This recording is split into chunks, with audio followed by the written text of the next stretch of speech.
네, 그런데 정황은 또 있습니다. 김남국 의원, 지난해 한동훈 장관 청문회 외에도 상임위원회가 진행 중인 상황에서 여러 차례 코인 투자를 한 정황이 추가로 확인된 겁니다. 네, 김 의원의 것으로 추정되는 코인 지갑 하나에서만 지난해부터 최근까지 1,400건이 넘는 거래 내역이 나왔습니다. 이어서 이준엽 기자의 단독 보도입니다.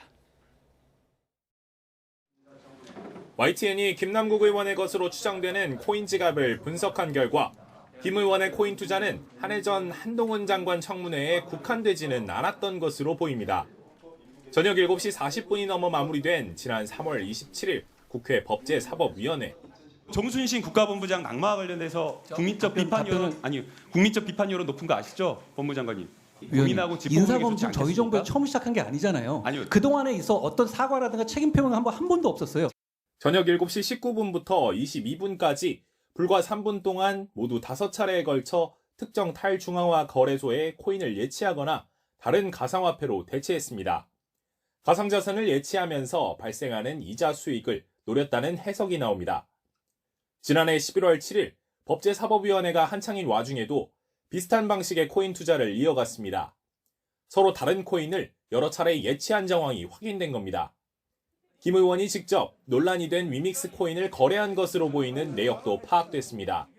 코인 전문가들은 법사위가 있었던 지난 3월 22일과 지난해 11월 7일 김 의원이 위믹스 코인을 직접 매도한 것으로 추정된다고 설명했습니다.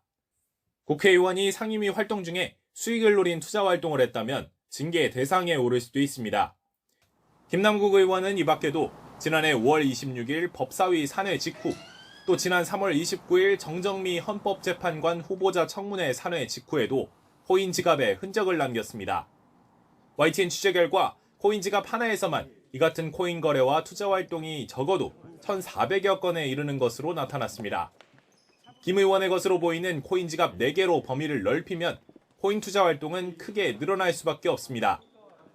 YTN은 김남국 의원에게 전화와 문자를 통해 상임위 활동 중 거래를 포함한 코인 투자 활동을 했는지 여러 차례 문의했지만 김 의원은 답하지 않았습니다. YTN 이준엽입니다.